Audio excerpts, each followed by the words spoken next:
Hello, this is the conductor of the New Quest Express. Thank you for joining us today.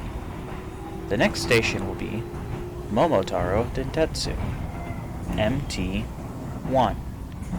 The doors on the right side will open.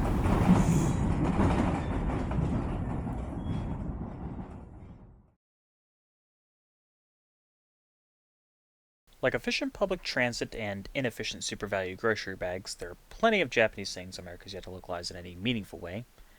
In gaming, this can happen for a variety of reasons. Perhaps the game didn't perform well in Japan, so why would they waste the money on an international release? Perhaps it did do well, but it's felt there really isn't a market for that kind of game outside of Japan. The theme of the train you decided to board today is one explosively popular series in Japan that has never been localized for a Western market. It's a cultural touchstone recognized by Japanese people young and old, and it sells like RGB anything at a PC gaming expo. And yet, not one star-spangled, apple-pie-laden, money-loving freedom capitalist will touch it. Americans love Japanese media to proverbial death. Even a couple of the Soccer Wars games were localized into English, and I can't even be sure there are any Soccer Wars fans this side of the Pacific. Yet, here we are, in this little timeline we've carved out for ourselves. The property-managing, railway-riding, poverty-god-avoiding Momotaro Dentetsu franchise, with all of its golden age Hudson soft glory, has not only not been localized for America, but most people don't even know what it is. Oh sure, if you wander around Video Game Landia long enough, they will show up a few times. But there is a very unclear, inconsistent understanding of what it's actually all about, and I think that nonsense has gone on long enough. With the announcement of the Asia edition of Momotaro Dentetsu Showa Heisei Reiwa, that includes the first ever English translation of a Momotaro game, I set out to make this branch of the New Quest Express as the most comprehensive introduction to the series that I can make it. What the series is, how to play, its history, and a look into a sizable chunk of the individual games. Board this train if, like me, you want to know more about the game series that hosts the highest-selling Switch game that has not been localized in English. Well, yet anyway. Please watch out for the doors as they are closing. Momotaro Dentetsu, officially abbreviated as Momotetsu, translates to Peach Boy's Electric Railway.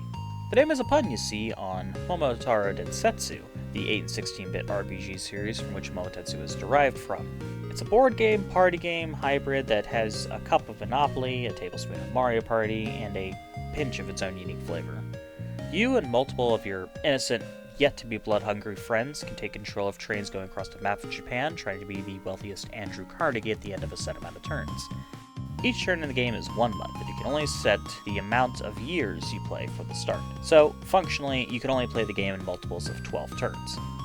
Keep that bit in mind. You start with a randomly chosen destination station, and everyone must head for it until someone lands on the exact space exactly. Then the next place is chosen, repeat until the end of all the turns, or when the rat poison and Zack's drink takes effect. It's what happens in the in-between times that makes the game a game, of course. You'll land on various spaces with various effects, including blue spaces that make you bank, red spaces that make you the repo company for said bank, yellow spaces that give you cards, similar to Mario Party items, green star spaces that let you buy cards, and other purple station spaces. More on that later. When someone lands on the destination station, 2 major things happen. First, the player landing on the space gets a nice bonus check for all their hard work outrolling their rivals. Second, Bombi, the poverty god, is assigned to the player in last place. You know, to make that loser cry some more. At the end of the victim's turn, the poverty god drains some funds for fun. Randomly, he can change into a different form that has its own set of awful effects. Thankfully, if one passes over another player while the poverty god is attached to their hip, it will transfer to its next victim. The most crucial element to avoid poverty is investing in all those other stations. You can purchase properties as well as invest in them to maximize profits. If you go into the red, you can, and likely will have to, sell them for half their value. But hold on to them until the end of the year and you'll get kickbacks from all of your properties. You might have already formulated strategies for a hypothetical game in your head, but be warned. Random events can and will trip you up. There are times where certain industries will surge and you'll get a nice bonus, and other times where Genji the Pickpocket will appear, usually in disguise, and steal a quarter of your money. There are also game-specific events and forms of the Poverty God that will keep each entry at least a little fresh. In the best Momotetsu games, these random events serve to add spice to the game. In the worst, you will drown in that spice. That's the basics, kids. Not much setup, but a lot can happen within this framework. That said, not a ton changes in between these games. Just browsing the Japanese wikis proves that there's plenty of differences, yeah, but the broad experience is still largely the same. Still, some people have accused Mario Party of being the same game every time, and that's been straight up false since the car incident of 2012. The benefit of the doubt was with Hudson enough for me to investigate, so I decided to get a sizable chunk of the Momotaro series. I wanted to do a sort of skipping one stare version of the history of the franchise. There's 24 games, not including spin-offs and mobile phone games, so I did not have the time or the money to play every single game. My general tendency was to do at least one game per console, but that's not a universal rule, and I'll explain some of these decisions as I go. So yeah, let's get into the thick of it. Starting with... 電鉄の社長になった桃太郎。買って売ってのボロ儲け。日本一の大社長。年末2日の大決算。桃太郎。The broad Momotaro series has some strong ties to another series of games that is exceptionally popular in Japan, Dragon Quest. In some strange twist of fate, Momotaro creator Akira Sakuma and Dragon Quest creator Yuji Horii went to the same school and were actually quite good friends. Sakuma had the idea for the original Densetsu RPGs after finishing Dragon Quest, thinking that the final battle of the game was reminiscent of the Japanese folktale of the Peach Boy, Momotaro. Horii encouraged Sakuma to start making games, and in 1987, while Dragon Quest III was being worked on, Sakuma wanted to beat him to the punch, as schoolboy rivalries never tend to really die, now do they? He'd make his own Momotaro RPG and release it before Dragon Quest III. It sold about 1 million copies and became a modest hit for the young Sakuma. Naturally, he found his career path from the success. Sakuma and Horii remained close even after this. Horii even playtested Sakuma's games quite often. One day, Sakuma and Horii discussed making a new game where they both expressed interest in making something based on Sugoroku. Sugoroku is an ancient board game that's about players competing to reach a goal using 2 dice. That's actually where the name comes from, Sugoroku meaning double 6. There's a variation of this game that's popular in Japan called Picture Sugoroku, where instead of a regular board, the board itself is a picture of something. It's like the difference between a Monopoly board, where you have to interpret what Park Place looks like, and Clue, where you can see exactly what Chef White looks like with a pipe in the study. Sakuma was also influenced by Yoshiaki Tsutsumi, a railroad tycoon that he respected as a businessman at the time. So, this railroad Sugoroku-like game was titled Nihon Isshu Turabu Train, or Trouble Train Around Japan, but thanks to advice from fellow Hudson designer Shoji Masuda, he themed it around his already successful Momotaro series so it would gain traction. So he ended up making a parody of Momotaro Densetsu, while Horii later developed his Sugoroku idea into Itadaki Street, also known in America as Fortune Street. Now, remember how I just explained Momotaro Dentetsu's core gameplay? Well, take all that and shove it into the closet that time will eventually remember, because Momo 1 plays almost nothing like it. Puts me in a bind, really. I just finished explaining how this magical game series works, and I already have to explain a different set of rules that you'll never hear from again, like that Uno variant your work friend insists on playing the one time you go to their house. So, I'm gonna simplify it a bit. Introducing to you, directly into your ear holes, a segment I like to call...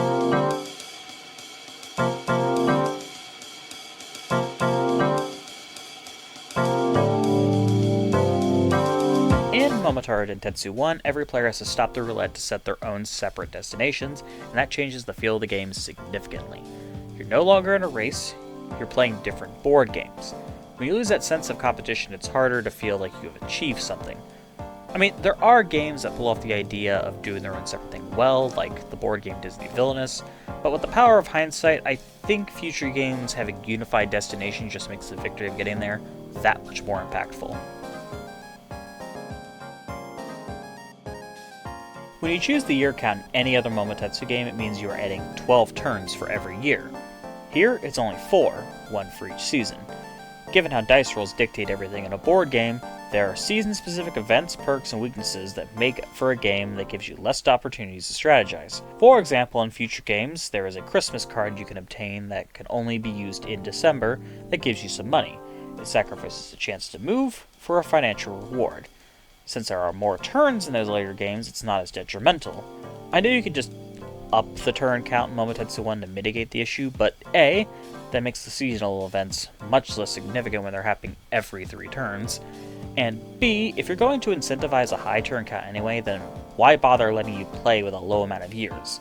It's like trying to play a 3-turn game of Mario Party.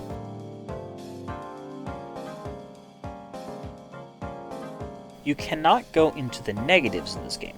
Once you hit 0, it's done. All other negative effects won't bring you below 0, thus there is a limit to which how much you can be hurt. It's like sinking in quicksand versus being thrown into a hole. Quicksand is ever-enveloping, making you panic with every inch you sink. A hole, however, gives you time to take breaks, think of a solution, catch up on the book you've been reading. I think letting you sink deeper and deeper into the negative is much more engaging because it puts much more pressure on the player. I mean, I just take one look at my bank account and I get much more invested in my financial stability, I'll tell you that. You roll 1 die to move and 2 event dice after you get there. There are only station spaces, so few events actually occur on the board itself. There are some stations that have festivals or concerts that give you money, but there's no plus or minus spaces or cards. Instead, it's just you roll the event dice and it tells you what happens. It gives you money or takes it away, depending on what it says. Remember what I said, it's what happens in in-between time that makes the game a game? Yeah, this is probably the most crippling omission. Because the board spaces feel more or less identical, and there's very little variety, both visually and in the gameplay department. Puts a stronger focus on the dice rolls and the destination spaces, and the rest just kinda fall by the wayside. Also, strategy takes a hit. It's hard to strategize when you have no items to turn the tides with, and in other games, I can see the path I'm supposed to take and divert away if I am heading for a space I don't want, or heading for the poverty god, or whatever. It's a great risk versus reward mechanic that's paramount to all the other games, but here, there's no point to stray from the path. It's much more based on the luck of who rolled what dice to get there first. That's like his whole thing!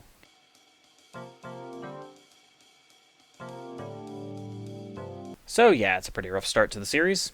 It's not terrible, but it just doesn't compare to the later games. There is a small subset of people that says this is their favorite entry, but I mean, if you look hard enough, you'll find people that say Mad Dog McCree is better than Breath of the Wild, so sometimes I think it's best not to listen to everyone's opinions. Thankfully, everyone on the development team realized that Momotaro 1 wasn't the best, and instead of cutting their losses and moving on to, I don't know, Bomberman Cross Adventure Island or something, the team took another crack at it with much more success in Super Momotaro Dentetsu.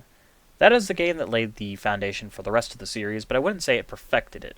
It reminds me a bit of the trajectory of the Puyo series, really. First there was a weak entry that most people forgot ever happened, then they sort of revamped it with a game that is much more in line with what the series is known for, and then comes the actual good one that people will revisit for a long, long time.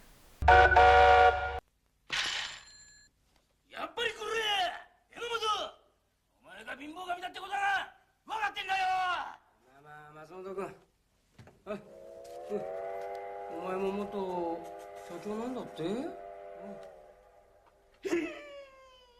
のキングボンビー衝撃デビュー。こいつに取りつかれたら運の月。スーパー桃太郎電鉄2 by Addison. Ah yes, the popular kid among the Momotetsu lineage. This one released for the PC Engine, Game Boy, and Super Famicom, the last of which seems to be the version that put the series on the map. It was the one included with the PC Engine Mini, and even showed up as a pre-order bonus for World on Switch, which is based on the Super Famicom version, of course.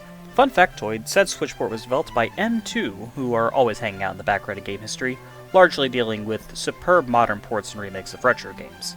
Sega Ages games on Switch, both Genesis Mini consoles and all of their original games, the Konami WiiWare Rebirth trilogy, Yakuza's retro games, Castlevania Dominus collection, and even the GBA emulator for Wii U. Anyway, I'll be showing the PCE version throughout the video. The PCE version supports 5 players instead of 4, but the Super Famicom version has more cards. Also, the music is slightly higher quality on the Super Famicom, but I think both soundtracks are quite good. Continuing the Puyo Puyo analogy, Puyo Puyo 1 had most of the series in the right place, but the garbage center return mechanic was, well, garbage. And also you couldn't rotate against the walls. Puyo Puyo 2 fixed all this and is now the basis for every modern Puyo game afterwards. Super Momotetsu 2 had a similar mechanic that sort of completes the game. Let me properly introduce you to Bombi. No. Do not applaud this heretic. He takes your money, he breaks your cards, and generally makes sure your game will go about as smooth as a Kentucky road during an earthquake.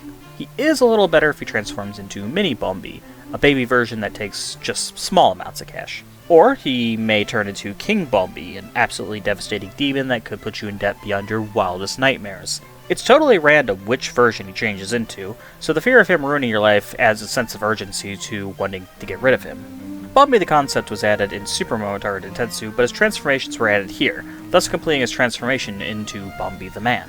And with that, you have basically every modern Momotaro Dentetsu game. I mean, it's not perfect by any stretch. There is a limit to the amount of assets you can own, and that is inherently a problem in a game about collecting assets. However, that limit is 254 properties, so it's not like it's unplayable. Overall, it's a simple but rewarding time. That's kind of what makes this one so special. While the series has had good games since, and most definitely better ones, they all come from this game in particular. It sort of makes this one feel bland by comparison, but it is the original perfect Momotetsu. It's like what Ocarina of Time did to the 3D Zelda series. This is probably the one to play if you want to familiarize yourself with the Momotaro Dentetsu series. スーパー桃太郎電鉄3、あの大人気ボードゲームスーパー桃太郎電鉄3がゲームギアで楽しめる。完成されたゲームシステム、グラフィック、登場キャラクター、ユニークなカードやイベントなど、スーパーモモデン3の魅力がいつでもどこでも味わえる。交互プレイで最大4人まで遊べます。ゲームギア版スーパー桃太郎電鉄3は5800円で12月8日発売予定です。You know, there's a Lost Planet spin-off released only in Japan called EX Troopers that fascinates me for one big reason. It's platforms of choice. It released in 2013 on the PS3 and 3DS. And it's not like it's two completely different games like how Ni no Kuni released on PS3 and DS. No, EX Troopers is the exact same game on both platforms. At the time you could argue that this is the most powerful console and the least powerful console they could have put this on. I mean, sure, the DS was technically alive in 2013, Black and White 2 released 3 months before this, but I mean, come on. The DS was lathering up in dirt for its grave at this point. They could have put this on 360, Wii U, or Vita at the time, but no. PS3 and 3DS. Nothing else. I am reminded of EX Troopers when I look at the platforms of choice for Super Momotaro Dentetsu 3. It released for the Super Famicom, of course. That's probably the version people think of when they hear Super Momotaro Dentetsu 3, but the second platform wasn't the Mega Drive, wasn't the PC Engine, wasn't even the Game Boy. No, it was the Sega Game Gear. Yeah, right? This had to have taken some work, mind you. It's not like there was a Game Boy port they could have hastily converted.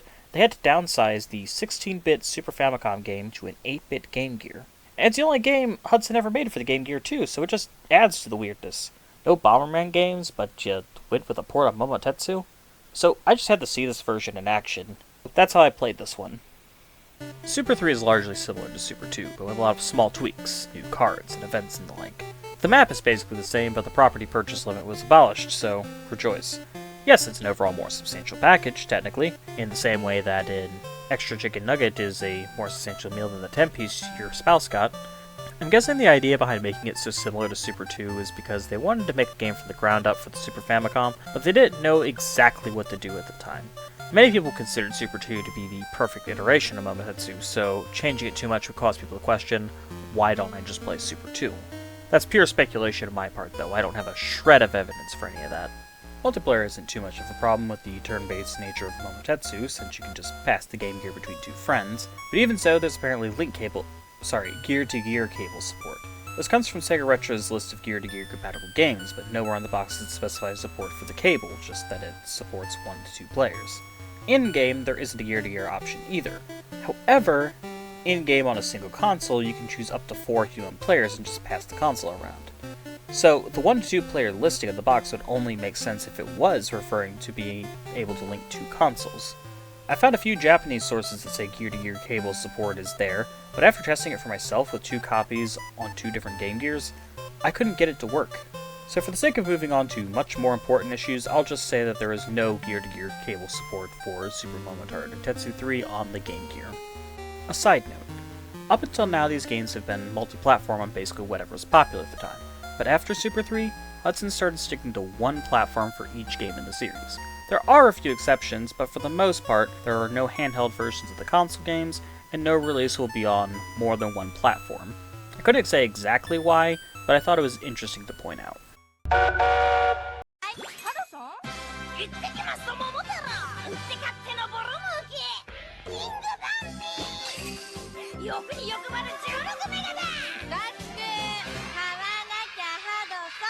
We've danced around the Super Famicom for a while now, haven't we? Super 2 and Super 3 were both on the Super Famicom, but Super 2 was a PC Engine game first and foremost, and I wanted to look at the oddity that was the Game Gear version of Super 3.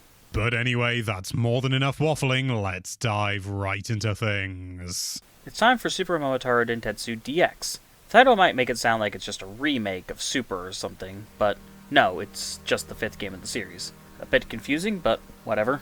I was reading a blog post about this game from a self-described depressed Japanese man, and he mentioned how DX felt like the first complete game in the series, a title that he, and myself, initially believed belonged to Super 2. I interpret that to mean that this is probably the most well-crafted game in the series up until this point, and I kind of understand where he's coming from. Looking through the list of changes, it seems heavily rebalanced, much more than Super 3's comparatively minuscule additions. For example, Ginjin the Pickpocket won't appear if you land on a plus square, but he still does if you land on a minus square or a card space. However, there used to be an insurance card that was in Super 2 and 3 that could help you compensate for damages in events such as this. That's gone now.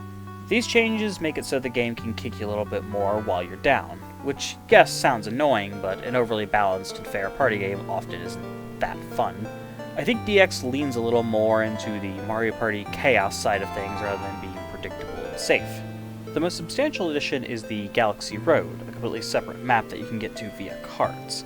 Galaxy Road is chock full of plus squares that give you substantially more money than the normal earthly ones. Once you get to the end of the map, though, you are thrown back to Japan and you have to play with everyone else. It's apparently based on a hoax magazine Famimaga ran about Super 3, claiming that you can go into space. I always love it when games give little nods to the fandom like this. It reminds you that these games are made by actual people that aren't cynically churning these out year after year. Overall, this is just another solid entry. Up until this point, I'd say the latest game in the series is the best one. Like any of the Super games would work great at any party, and any differences they pose won't ruin the experience. However, if you want the best entry, it happens to be around, say, December 8th, 1995, play DX if you have that choice. The only other thing I can add is 2 incidental bits of trivia. The first is another tie into Dragon Quest, because of course it is. Koichi Sugiyama, famous Dragon Quest composer, asked Sakuma to make a Momotetsu game yearly in an interview between the two on this game. Ignoring Sugiyama as a person, I keep forgetting that he also played video games. That's how he got the job with Dragon Quest, I know, but he was 64 when DX came out. A 64-year-old regularly playing video games today would grab some headlines. The second is that there's actually a special version of this game.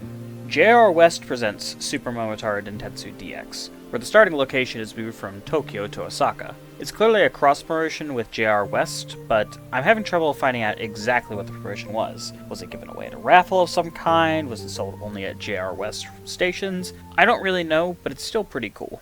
Unfortunately, what's not pretty cool is what transpired shortly after the release of DX. Sakuma's health had been declining throughout 1995, with blood pressure over 200 and very difficult eye strain. In early 1996, he collapsed in a restroom and was immediately taken to the hospital. There, he was diagnosed with diabetes and he suffered a cerebral hemorrhage.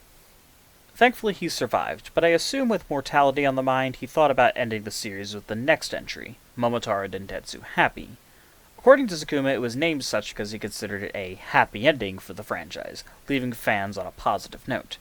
However, as you can see by the remaining runtime on the video, fate would force his hand.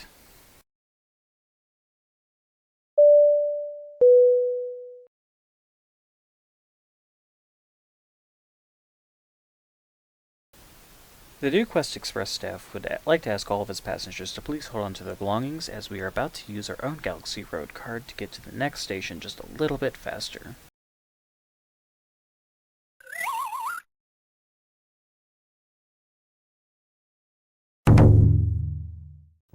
お会計よろしいでしょうか。これで3000円安いね。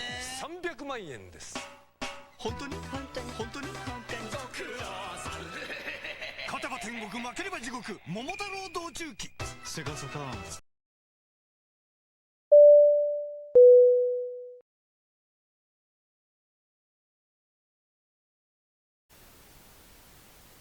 Hello, this is the conductor of the New Quest Express. We sincerely apologize, as instead of using a Galaxy Road card, we accidentally used a Warp Space and Time card.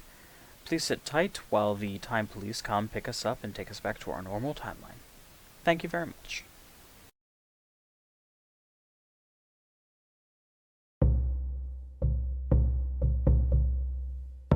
Well, I suppose it's what I get. Sometimes divergences off the road don't go how you thought they would. The well-traveled path is predictable and doesn't invite curiosity, but it's usually the safest one. That isn't to say new paths shouldn't be forged, but you must always remember that failure is on the table. As long as you truly accept that, you too can take the road less taken and go on your own Gaiden. I didn't plan on making a stop for Momotaro Dentetsu when I set out to make this railway. Mainly, this is because I didn't know it existed. I based my initial selection on the English Wikipedia list of games in the series. It was only by seeking those out on other corners of the internet that I stumbled across this one. I saw King Bombi's wretched face on a Sega Saturn game cover, but I was certain that there was no Sega Saturn version of any of the mainline games, so I went diving back into the research hell to find out what went wrong. I learned that it is counted as a spin-off because it had no input directly from Sakuma, and was made exclusively for the Sega Saturn just a couple of months before the next mainline entry in the series of the PS1. But calling the game a spin-off seems hardly fair. It's set in Edo, Japan, and all the characters move on foot, but it's largely based on DX, gameplay-wise. It even has its own variation of the Galaxy Road in the form of Milky Way. So what gives? Why didn't they keep making these games, or at the very least acknowledge that it never happened? Well, playing the game for myself, I actually thought it was kind of a nice change of pace. Most of the changes involved come from the natural evolution of changing the game's time period. You choose the player this time, as since you don't have vehicles, you can't just pretend that you are you. Money is now in the olden Japanese currency of mon instead of the current day yen.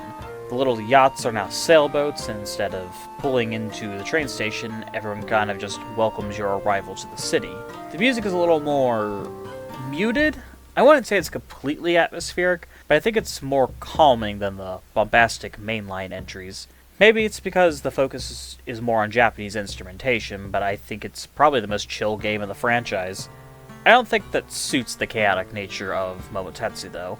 Overall, though, I like it just about as much as any other game in the series, and the time period change really gives this one a little bit more of an identity. Despite its status as a spin-off, Momotaro Dentetsu had a substantial impact on the series. Sakuma was livid about this game. He actually never played it, but he took the word of Hiroshi Izawa, the series' scenario writer, saying it was bad. Sakuma afterwards twisted Hudson Soft's arm into signing a contract with him, saying they weren't allowed to make a Momotaro Dentetsu game, or any kind of game similar to it, without his direct involvement. This created a sort of Disney Square Enix style relationship where one cannot be without the other. A claim I know Disney denies, but they've never worked on anything Kingdom Hearts without Square Enix, so it's functionally the same idea.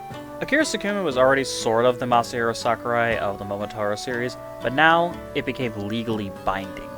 So, even though this walk away from the road we were supposed to travel turned out to not really work out, it wasn't totally fruitless. It ended up being quite important to the narrative of the Momotetsu series, so I'm glad to have taken this trip to Edo, Japan. Plus, I mean, it looks quite beautiful. Alright, it looks like the Time Police went ahead and gave us the actual Galaxy Road card that we were looking for. So, are you ready to get back on track?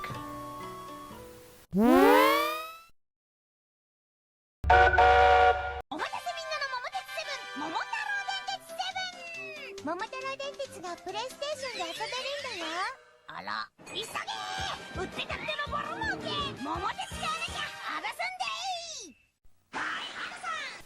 Alright, now it's time for the real leap into the 5th generation. But honestly, looking at this game, it looks a lot like just another Super Famicom release. Aside from a few telltale signs, such as the Bombi transformation being an FFV and the occasional 90s 3D models in the menus, I would have thought nothing has changed. Now that Sakuma decided that Momotetsu was set to live after all, it seems that he decided to take the chance to do a softish reboot. That's not to say that there's nothing new, but they went with a safe game to usher in the new generation, that's for sure.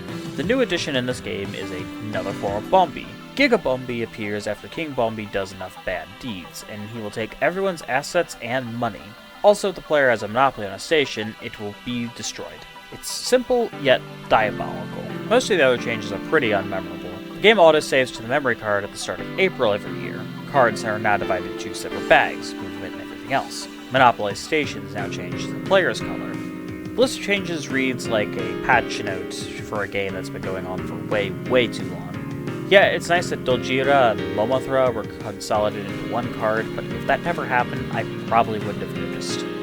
You know, I expected to have a lot more to say about Momotaro Dentetsu 7, given that it's the first real entry on the 5th generation of consoles. Every previous game has had a list of something to help it stand out. Momo 1 was a train wreck, Super 2 was the gold standard, Super 3 had that weird Game Gear port, DX was a solid refinement, Dolchuki existed in its own bubble, a historical game without the series creator on board, but 7 just has the distinction of being the first regular Momotetsu game on the PS1, and that's about it.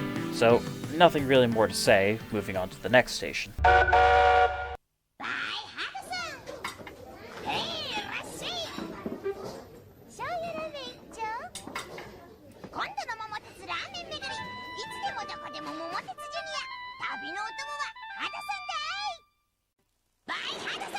Don't worry, we haven't gone back in time again. It's just that the 8th mainline entry in this series is a very late Game Boy game. 1998, which admittedly is around the time of Pokemon Mania, so it wasn't like the Game Boy was completely dead, but the Game Boy Color released this year, so it seems strange to have to hold out for that. Well, anyway, Momotaro Dentetsu Jr., everybody. There were Game Boy ports of Super 1 and 2, but this is the first and only game made specifically for the Game Boy. Always a bold move, for sure, putting the next main entry of a console series exclusively on a handheld. But that isn't the first time this would happen, and nor would it be the last. Don't get too excited though, a lot of this game is largely considered just a Game Boy port of 7. Same map, card set, chiptune versions of the original music, and the return of Gigabombi. This is kind of what I meant earlier when I said they stopped doing straight ports. They felt the need to put 7 on Game Boy, but they wanted to make some adjustments to it so it wouldn't be just a one-to-one conversion. For example, the whole game is now themed to ramen. Yeah, sure, let's roll with it. There's a new mode called Special Game, where you can choose one of 4 preset paths.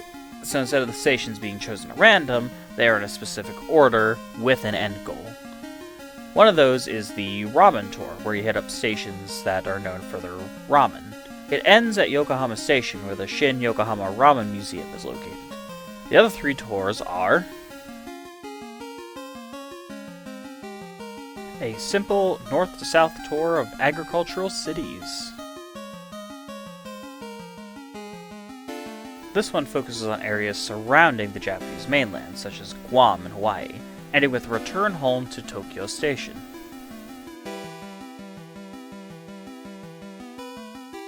Hey, remember Sugoroku?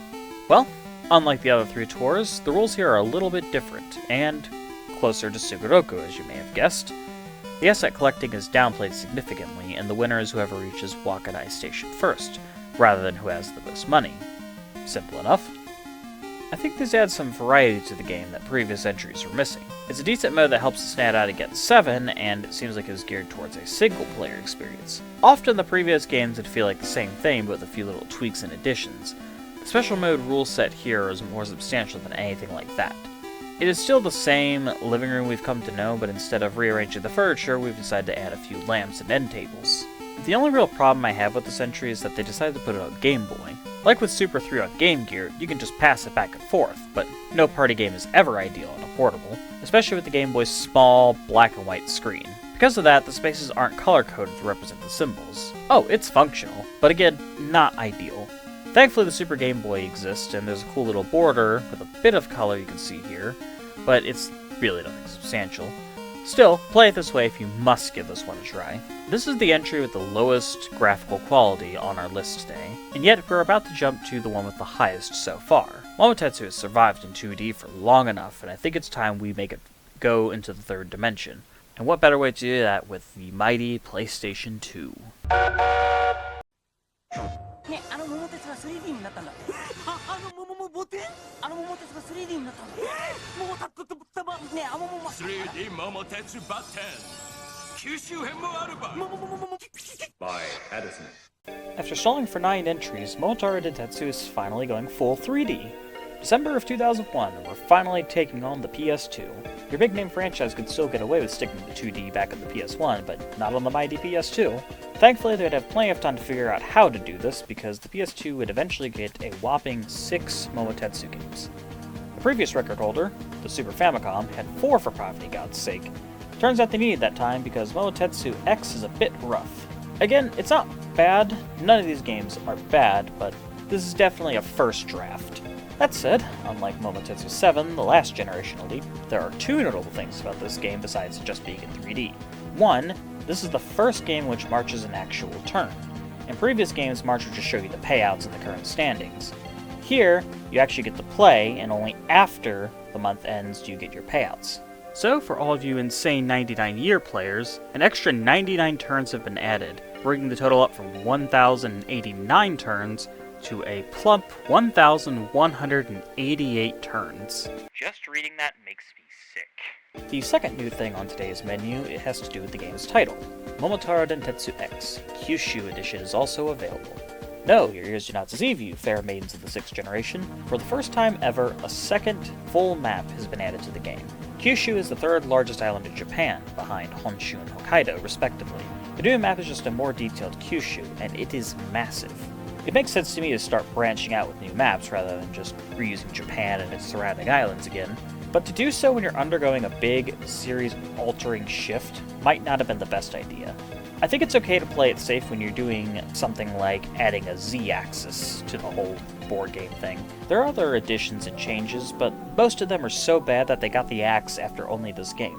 One such thing is Devon Dovis, a character event that wipes all the players' money and takes way too long to achieve it. You have to whittle down his health every turn by rolling the dice, and every time you have to sit through this long, unskippable animation. The pace of the game crawls at this point. Its only practical use is to give you a break to stretch your legs and grab some of your substance of choice. Otherwise, it's traumatizingly dull. Despite the issues introduced with most of the stuff they added that was new here, Momotaro X can still get the job done. On the Mario Party scale, I'd put it around Mario Party 8, still under the umbrella of the good ones, but you'd probably want to play any other one, particularly on the PS2.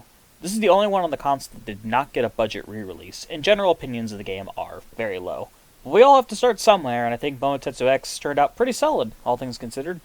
But behind the scenes, there was more changing than just a shift in dimensions. After Momotaro Dentetsu X, it seemed obvious that it wasn't a matter of if there was going to be more games of the series, but when. So it made sense to form a team dedicated exclusively to making games for the series. Thus, Team Kawada was born, named after the team lead and director of most of the games from this era, Tadayuki Kawada. Akira Sakuma was reportedly dissatisfied with X, and Kawada would go on to meet Sakuma's expectations while unifying the series under a more consistent umbrella. They would make games yearly, and a lot of them were for the PS2. As I said at the start, I wanted to keep it about one per console, but to skip the PS2 after one entry would jump over 5 games. Sure, 11 and 12 were one of the few multi-platform games also releasing on the GameCube, but there is one other game in the 6th generation that I think is worth discussing. One that represents a dramatic change in the series. One that goes a lot bigger. Supersized, if you will.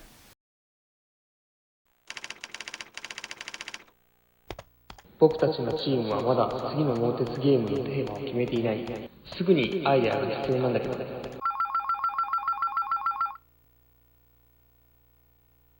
もしもし。お昼にハンバーガーを食べるんだけど、何か欲しいものある？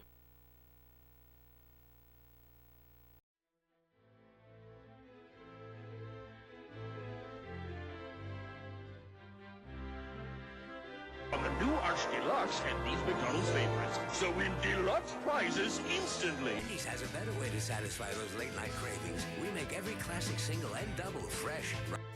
I cannot live another day without air conditioning. Says tomorrow's gonna be hotter. Hotter? Like yesterday. Yesterday. Bellissima. Back for a limited time, the Italian chicken sandwich at Burger King. Crispy all-white meat chicken, rich marinara sauce, and mozzarella cheese. Or have it your way and choose the original chicken sandwich. American and coalition forces are in the early stages of military operations to disarm Iraq, to free its people, and to defend the world from grave danger. On my orders, coalition forces have begun striking selected targets of military importance. My God.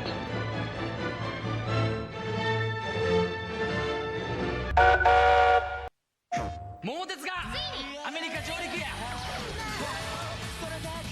アメリカを舞台に勝負や。常識を超えて時空を超えた完全新作桃太郎電鉄 USA。プレイステーション Oh yeah, Momotaro Dentetsu is going to eat some deep-fried Oreos, figure out how to live within a broken healthcare system, and make a weapon to surpass Metal Gear. For the first time ever, the map has been changed from the land of the rising sun to the land of the low metabolism. The North American continent, primarily consisting of the United States of America, but also bits in Canada and Mexico. The currency is dollars, Bombi is Marilyn Monroe, and instead of ramen shops, you bet you're behind it's burger shops. A simple change in location seems vital for keeping the series fresh, especially one that has gone through Japan 12 times beforehand. But Zakuma said he never did an overseas game before because, well, he has a fear of flying. You can't really research the locales of other countries if you can't visit them. Thankfully, he trusted his team to do it for him, which I mean, that was sort of the whole point in forming Team Kawada, wasn't it? Centralize the staff into a community that trusts each other. So yeah, Team Kawada already looks like a solid investment for the series. The team members went to each of the American cities and interviewed local venues to get some ideas for properties. One of the sources I found while researching seems to suggest that, quote, because of the team members' tastes, many properties ended up featuring greasy foods. And I know it's 2 decades late to show up to this party, but I'm going to stand up for those team members anyway and say, as an American, that it very much was not up to their discretion. As I've said before, I haven't played anything that isn't on the MT Express line, so the gradual change from X to 11 to 12 to USA has been lost on me, but all things considered, I think this is a significant improvement from X. The frame rate is 60 here as opposed to X's 30, not that my Dollar Tree capture card could show you that, but the game feels way more polished. The calendar screens are more animated, the music is more full and lively. Of course, almost none of the assets from the previous game could really be reused, so the game is chock full of new artwork in Doi's signature art style applied to American culture. It's a little surreal considering how unapologetically Japanese the previous games were. Clashing cultures is always a favorite subject of mine. Seeing one country through the lens of another is just fun to see, particularly if it's culture you're very familiar with. The map in this game is the star of the show. It's bigger than any of the maps you're used to in the series, with tons of area to cover. I am a little sad that my hometown of Cincinnati isn't one of the major destination cities, mainly because I would have wanted to see the classic train pulling in animation to feature Sean Casey taking a bat to David Dillon, which is being discussed by the Jeff and Jen Morning Show while eating a Buskin cookie dipped in Gold Star chili. But Bombi does say this is a pen well dressed as the Statue of Liberty, so life's pretty good. Speaking of which, this game's big new form of Bombi is Space Bombi, which deletes spaces, in your card inventory depending on what he rolls. The taken spaces revert back eventually, but it does take a few turns after he leaves. It's long enough to be inconvenient, that's for sure. Another feature I haven't mentioned yet is one that got its start in 11, the No Poverty God mode. Yes, you can safely play this game without being bled dry of your funds by a mostly naked child. I realize it sounds like playing Mario Kart without the items. Like, yeah, it's more fair and balanced and all that, but it's also just not as fun. But I'd say Momotetsu can still be fun with the idea of just a Monopoly-style game on a Mario Party-style board. Still, I always play the normal game anyway, but I see the appeal. Then again, my Japanese friend said that it's for babies, so what do I know? Speaking personally, I had a blast with this one. I think part of it is being an American, but I also think changing location to something radically different really helps too. This is among my favorite Momotetsu games that I've played. Perhaps sometime down the line after I've played all these games, I'll do a ranking list, but for now, time marches on to the next game.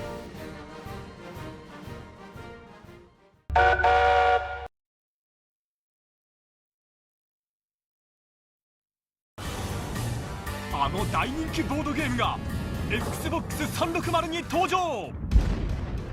桃太郎電鉄16ゴールド。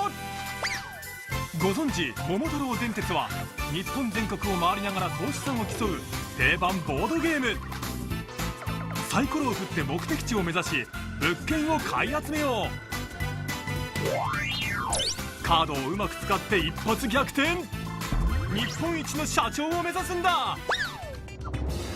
目的地から一番遠いと貧乏神がついちゃうぞ。プレイヤーの邪魔ばかりする意地悪な貧乏神。個性豊かなボンビーたちが続々登場。プレイヤーを襲ってくるので要注意。 We still technically haven't escaped the PS2 era's grasp, as this one was initially released for that console. However, this is another rare multi-platform Momotaro Dentetsu game. But unlike 11 and 12, which were simultaneous releases, 16 was ported to a new console with extra features. Twice. First, there was Momotaro Dentetsu 16, The Great Hokkaido Migration on PS2, released in December of 2006. The main gimmick is an event where the island of Hokkaido moves south of Shikoku, completely altering the map layout mid-game. There's also some new forms of Bombi and the ability to play for 100 years instead of the 99 cap. So, for those keeping score at home, a 100-year game now is 1200 turns.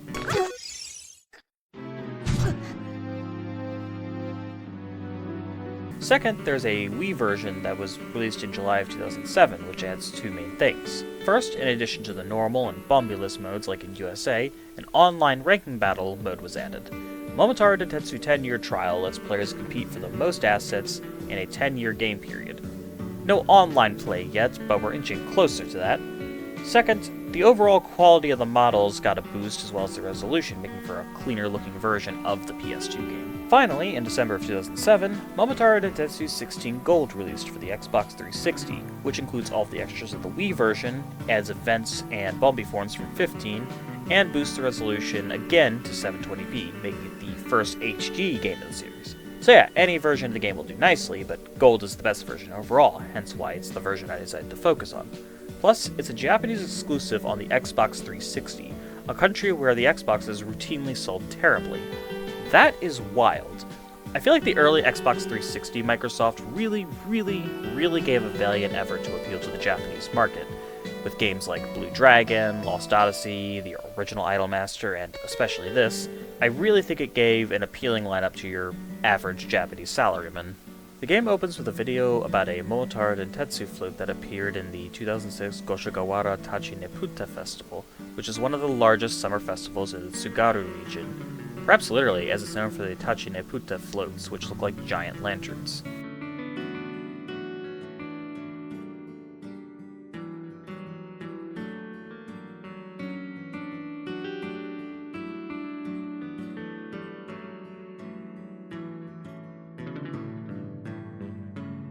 This is so cool. Out of all the games in today's retrospective, this one's probably my favorite, just for the visuals alone. I don't think a game has ever looked more like its 2D hand-drawn artwork. With the 2D cutouts and the cel-shaded 3D models, it looks really smooth. I mean, look at it. More of this, please. Get out your bingo cards, because I'm about to compare it to Mario Party again. Some Momotetsu purists consider this the last good game, akin to people's views on Mario Party 1 through 8 before the recent renaissance on Switch. I'm not entirely sure how broad that opinion is, but for what it's worth, people on Japanese Twitter do seem to have a nostalgia for the pre-16 console games. Also, 16 Gold cost me more money than any game on this list, which could indicate that it's popular, but it could also indicate that it's for the Xbox 360, aka the platform most Japanese people will not buy. But regardless, let's see if that accusation holds any truth from an unbiased Westerner. Maybe they're just looking in the wrong places. Maybe they need to look more portably.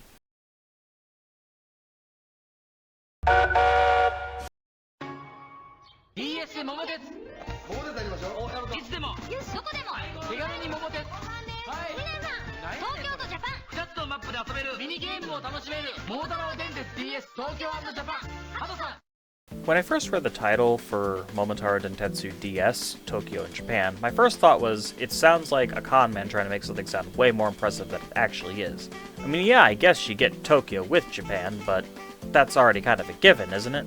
It's like saying, hey look, you get a functioning set of teeth with this dog. But that's not actually what they meant here. They meant that there are two maps. Dual maps, if you will. Oh! Yes, just like Momotetsu X, there are two maps in this game. The normal Japan-wide Momotetsu, and one that is a much more detailed, dense map of Tokyo. Makes sense to me. I'm pretty sure Tokyo is 20% train station and 45% train passenger. The reason for the multiple maps isn't necessarily because of the whole DS thing, but rather because it is technically a port of two pre-smartphone era mobile games. Oh yes, we're playing Momotaro Dentetsu Recoded now. They were originally for Docomo's FOMA devices specifically, which were 3G flip phones in the mid to late 2000s. First 3G phones ever, actually. I think if any of you were older than like 10 in 2004, you know the types of phone apps that we would play. But say what you will, a simple board game like Momotaro Dentetsu is a natural fit for such things. Hudson certainly thought so because they made 13 of these games, which, besides the Japan entry, each one focuses on a different city. DS is just the first two mobile games, with added events, cards, and little changes. For example, in the mobile version, the season changes were not reflected on the map, but here they are. Also, Bombi had extra forms in the phone game, but in DS they were pared down to just the normal tried and true Mini, King, and Regular. One of the more notable aspects for me was the limitations on turns. With the other games, you can set it to anywhere between 1 to 100 years, to which the word daunting does not even convey the scope of dread that I feel. I haven't gotten into it too much, but these games are extremely long. For perspective, a 3-year game could take me about an hour. 100 goes beyond 50 turns of Mario Party and into some theoretical hell where the Bombi theme is, in my mind, the equivalent to the Telltale Heart. But in DS, it's, well, I guess it's more like Mario Party now. You can choose between 3, 5, 10, 20, and 30 turns. It's a downgrade technically, but as somebody who likes to leave the party at some point before retirement, I appreciate the show of restraint. I like the pixel art here a ton too. It's been a while since we've had a 2D game in this little retrospective, but I like how detailed it is, yet everything still pops. The first thing I think of when I think of this game is the Bombi intro animation, because it looks so damn near hand-drawn.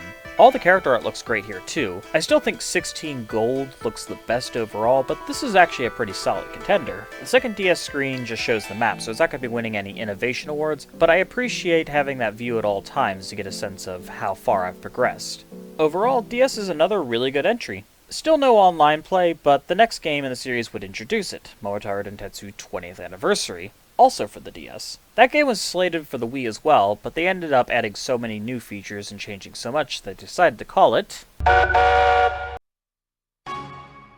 物件の数1722件カード枚数152枚ボリュームが大満足やってみてね初めてでも夢中になれる桃太郎電鉄2010新発売 DS でも桃鉄ね As I just said, the game started life as an enhanced port of a DS entry, but made the switch to a full-blown sequel when Team Kawada decided to pump it full of features. Momotaro Dentetsu 2010 does indeed have a lot of modes. The 10-year trial from 16 is back, as well as a 3-year trial mode, on top of just normal Momotetsu. This is a landmark title, however, for being the first home console game in the series to allow online battles. Granted, you can only do the 3-year showdown mode with random, but the main game is available to play against friends. You can even use Wii Speak to talk to them, a rarely utilized accessory to be sure. Not that it matters because it's not 2010 anymore, but to diverge for a moment, Wiifi has over 500 registered Momotetsu 2010 players at the time of writing. I'm not going to go over the logistics on how to connect, but you should watch the Good Vibes gaming video John Cartwright did. The big headlining feature is the inclusion of a bunch of Japanese historical heroes. Whenever you monopolize a station, a famous Japanese person associated with that station will, in some way, help you out. The effect depends on the person, of course, but it's generally a good goal to aim for. This actually got its start in 20th Anniversary, but the roster here was expanded pretty significantly. Still, I think it's a bit of an odd choice to focus on that feature so much when you already did it in the previous game. I know it's supposed to be a port of the 20th Anniversary, but it's still a touch distracting. Between the two Wii entries, this and 16, I'd recommend this one because it's compatible with more controllers. A lot of earlier Wii games, the 2006-2007 one specifically, had a thing where you'd only be able to use the Wii Remote on its side. 2010 has Wiimote, Classic Controller, and GameCube controller support. But other than that, it's a fairly typical Momotaro Dentetsu game. Yeah, there's a guest versions of Bombi, whatever, the walt limit's been increased, not that you'll ever really see it, but all of the little differences fall by the wayside in favor of thinking about what was going on around the game at the time of release. This was the last home console entry for more than a decade. 2 more handheld games released after this, Momotaro Dentetsu Tag Match for the PSP, which was an enhanced port of 2010, and Momotaro Dentetsu World for the DS. The next entry, with the development code name Momotaro Dentetsu 2012, was in the works, but it ultimately was cancelled. Those familiar with Hudson history will know. The mid-2000s were a troubled period for the company, with several key creators and leaders leaving, and there were declining sales across the board. In 2005, Konami became the majority shareholder in the company and their main publisher. Despite these issues, Hudson's output never really slowed down, churning out games with little sign of an effort to refocus. 2010 almost felt like a last hurrah for the company, with tons of releases. Besides the 2 Momotetsu games, there was Deca Sports Freedom, Deca Sports 3, Bomberman Live Battle Fest, My Aquarium, Beyblade Metal Masters, Rooms the Main Building, Lost in Shadows, and several other big projects that never saw the light of day, such as Bonk Brink of Extinction. It was just sort of unsustainable for a company going through a financial crisis. In April 2011, Hudson became completely owned as a part of Konami, where their output slowed to a crawl. Around this time, Sakuma stated he didn't intend to continue the series, since he was having difficulties working with his new Konamian overlords, and most of Team Kawada were jumping ship anyway. In March of 2012, Hudson Soft officially went bankrupt, and all existing IPs were absorbed into Konami wholesale. The last Momotaro Dentetsu game to technically release under the Hudson name was another one of those FOMA mobile titles, Momotaro Dentetsu Tokai. But that was it. One of the most popular video games in Japan, a game series so important that Hudson put together a dedicated team to keep its releases consistent, just sort of vanished. Much later on June the 2nd, 2015, Sakuma took to Twitter to announce the end of the franchise, after Konami rejected his proposal for a new entry. Many things had to go wrong on a road for this to happen, so it's always tempting to go into the land of what-ifs. If Konami wasn't slowly heading towards their Great Pachinko Crisis 2015, they might have had the sense to give Hudson a boost instead of sitting on their IPs and doing nothing with them, a problem that many companies still face today. If anyone on the outside had known how dire Hudson's situation was, maybe a large platform holder could have stepped in to bankroll a new game. But none of that is really helpful. None of that could ever happen. The Peach Boy had fallen to the band of demons, and no one could save him.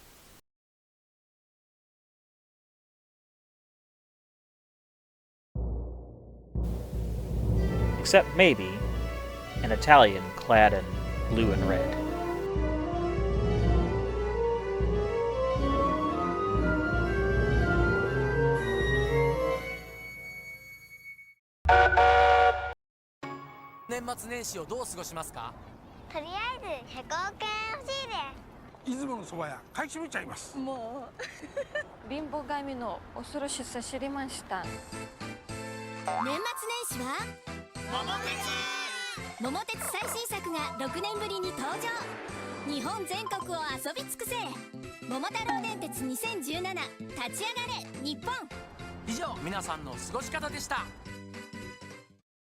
In response to the backlash of Sakuma's tweet, Konami publicly stated they were continuing talks to bring a new game to fruition. All was quiet on that front until Nintendo Direct aired on September 1st, 2016, revealing Momotaro Dentetsu 2017 Stand Up Japan. 続いてはこちらをお聞きください。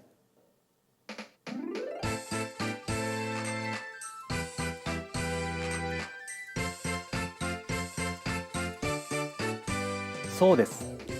桃太郎電鉄シリーズの最新作を Nintendo 3DS で開発中です。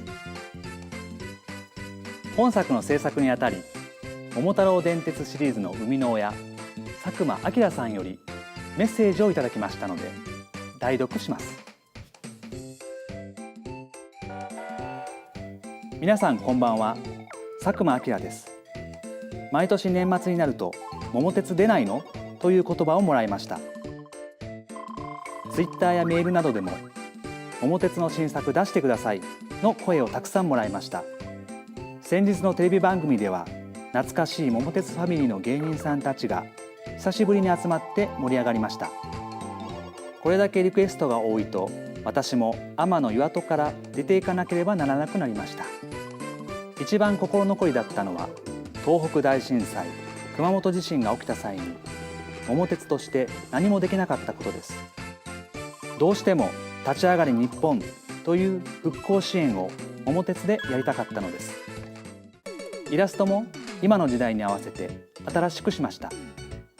北見隆くん、田森陽介さん、小出拓くん、海老名充くん、大川誠介くん、万丈大地くん、一本木万さん、名古屋明くんといった私の古くからの友人たちが絵を描き起こしてくれました。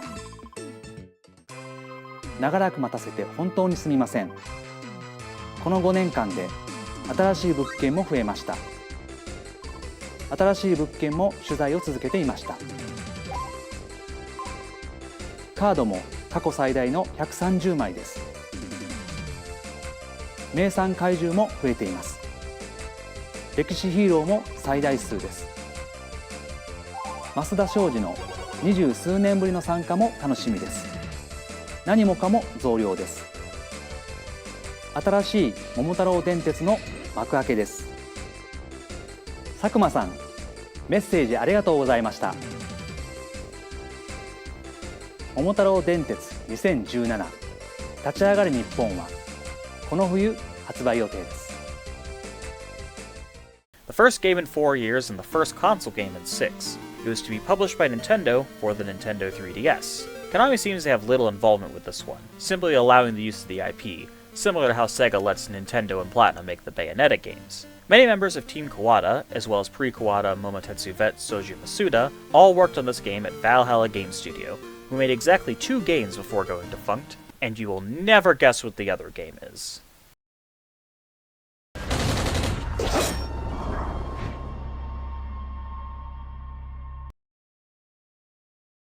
Imagine if your company's 2 products were ham sandwiches and cholera. The game released on December 22, 2016, and the country rejoiced. A major theme of the game is recovery from real-world disasters that hit Japan in the series' absence, such as the Great East Japan earthquake in 2011 and the Kumamoto earthquake that struck just 8 months before release. As such, many natural disaster events were added, based on said real-world events. None of that goofy, let's thaw out Hokkaido stuff, we are getting real now. Also, stations from previous games that were affected by the disasters became plus or minus spots depending on the mode. Speaking of which, there are 2 main ones: the normal Momotetsu that you know and love, and the return of the 3-year Showdown mode. You start off with a hefty sum of cash and some cards, and off you go. I think it's pretty good for handheld play, a quick 30 to 40 minute game to finish a train ride or something. It shouldn't be a surprise that there's a bit of controversy over this entry. You know, basing the whole thing on real-world disasters is just a little too much. Gee, Aunt Yumi probably wouldn't have been trapped in all that rubble if I had an emergency services rescue card. You know, it kind of trivializes everything. But most people in Japan seem to understand that wasn't the intention. It was made with a much more positive spirit about uniting Japan in recovery, and I do think that is an excellent message at a time when Japan needed it. Even though Momotetsu 2017 was the grand return of the franchise in this crazy post-Hudson world, it would be another 4 years before the series was reborn again. This period was less publicly tumultuous, no crazy Twitter claims about the series ending, or really much of a push for a new one. But I think it couldn't have come at a better time, because you see, the year was 2020.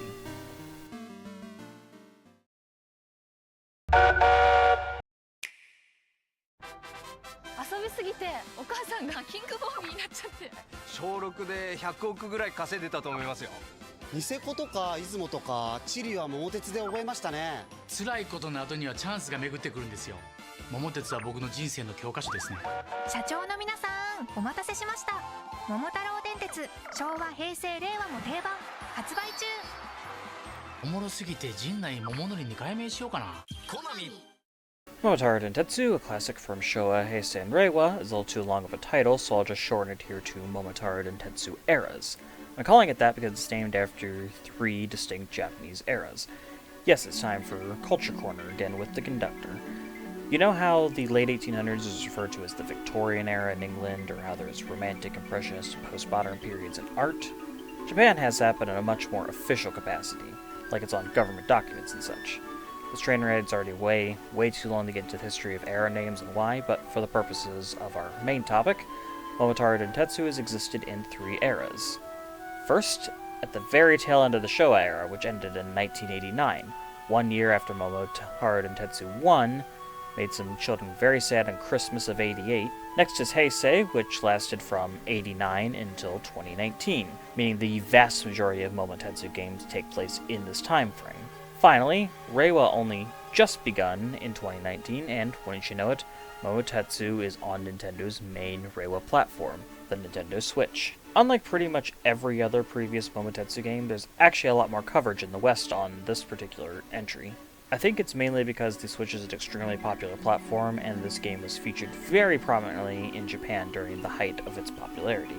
Still, very few videos explain much beyond the Cliff Notes version of Momotetsu history, and fewer still point out how they completely Pikachu'd my boy. As is immediately apparent to everyone who hasn't fallen asleep yet, Momotetsu Eras redesigns everyone.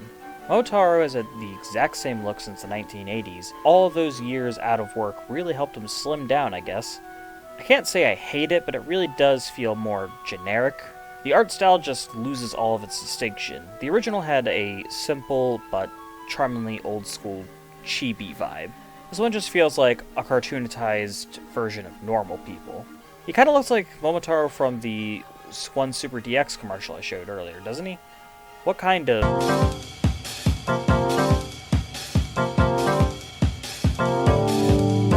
worked on this game anyway?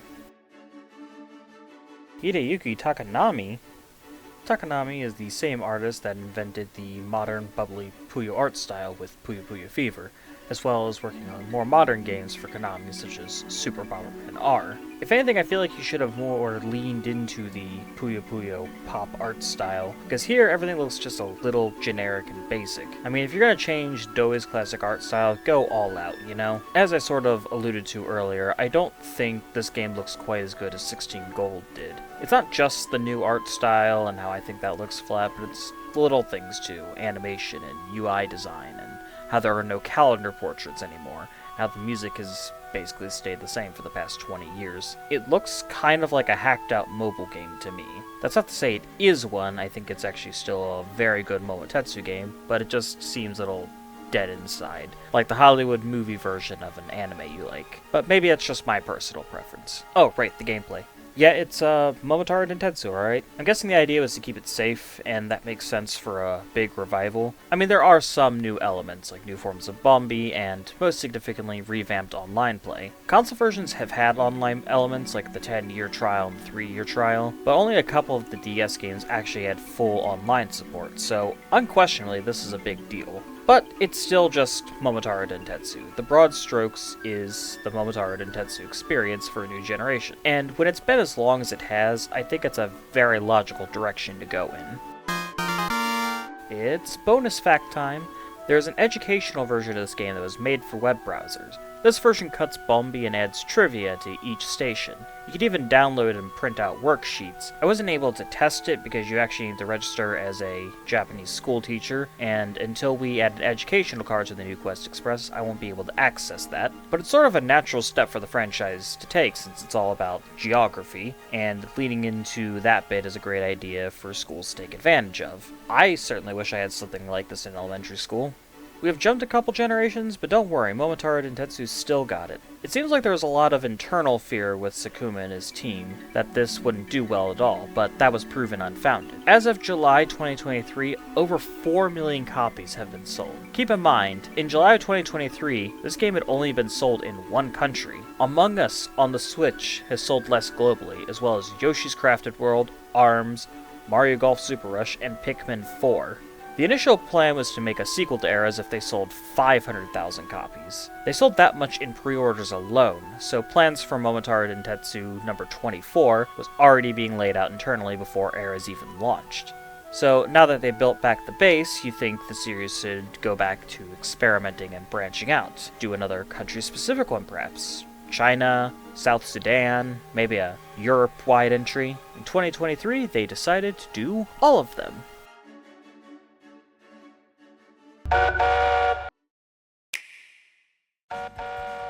秘境探検カードせいやさん行ってらっしゃいやった桃鉄ワールド Momotaro Dentetsu World. The Earth revolves around hope. Decides to change the map up, just like USA and, well, World did. And as to not confuse the two, I'll call the Switch version World and the DS one World DS. Anyway, yeah, World is the newest game in the series, launching in November of 2023, continuing that revamped art style from the last game. But I kinda like it a little bit better here, just seems a little more colorful. But maybe that's because there's a large variety of non-Japanese areas. I do think this entry shakes up the series, but like with Momotaro Dochuki, it's mostly in obvious ways. There are historical figures that show up from all around the world, and because the map is a globe, there are no edges. You can go in a full circle if you want. The biggest new addition outside that are the tank cards. Traditional extra dice cards have been replaced with versions that have a fuel gauge. Once you use it 3 times, they disappear. However, you can refuel the cards at fueling stations across the board. In my experience, this makes the pace of the game go considerably faster. In the older games, I'd find myself not getting movement cards all that often, but it feels like they shower it here. Perhaps because the map is so big, they wanted to give players more chances to move farther. There's a My World mode added, which lets you check out the map freely and read up on information on various locations around the world. I suspect this feature was taken from the educational version of Eras, but I didn't find anything outright saying that was the intention. It's neat though, just a nice way to take a break from the normal hustle and bustle of a Momotaro game. There's also a history mode that throws players into major events and tasks them with figuring it out. First we have Beat the Pandemic, which is about buying a bunch of pharmaceutical companies to develop vaccines and having them delivered to certain spots around the world. The second event is delivering relief supplies to conflict zones, and it ends with all players reach the destination spot. Some routes won't be available during this event, so it's a bit trickier to get where you need to go. The third and final event, we have Become an IT Millionaire. IT properties increase substantially in price and profitability, and after a 10-year period, the player with the most IT assets win. All these definitely add some variety, similar to Momotaro Dentetsu Jr., but it's not that different from a standard game. It's not a mode that I will return to often. I think Momotaro Dentetsu World complements eras very well. It's not like it's back in the PS2 days where there was a new game every year and it was getting harder and harder to justify each one's existence. On Switch, we have the one that's the traditional geography of Japan, indicative of the series past, and another that spans the globe in a direction that isn't technically new for the series, but still feels fresh. If I had to choose between one or the other on Switch, I'd probably stick with World. Even on the Switch eShop, you can pick up Super Momotaro Dentetsu 1 and 2 if you want to get your Japan fix, but World offers the most substantially new experience.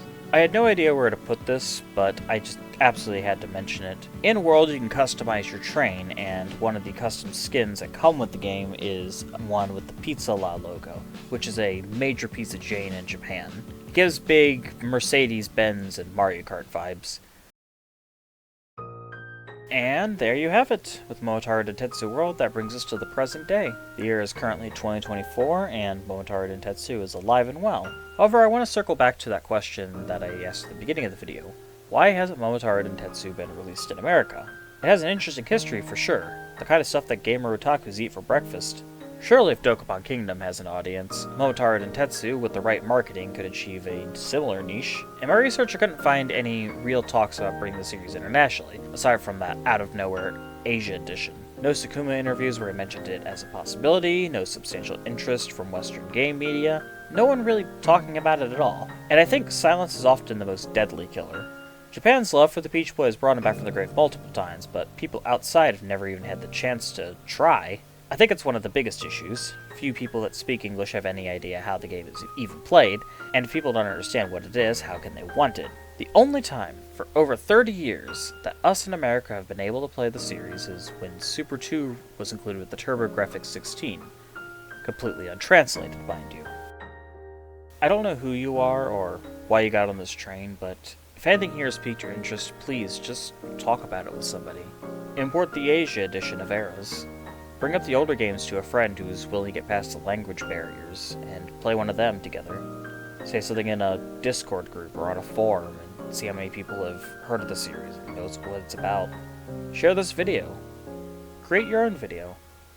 Go on your own Momotaro Dentetsu journey, seeing all the stations that I missed, and maybe correct me based on what you find. Just whatever you can and are willing to do. I made this journey today because I had genuine fun playing with friends and family, and I wanted to share that joy with others. If you made it this far on the line, I sincerely thank you. I hope you liked listening to me talk about the series as much as I like taking you along for the ride. This is the final stop on the MT line for the day. Please check to make sure you have all of your belongings and watch your step as you exit the train. Thank you for riding the New Quest Express today. I'm sure we'll meet again.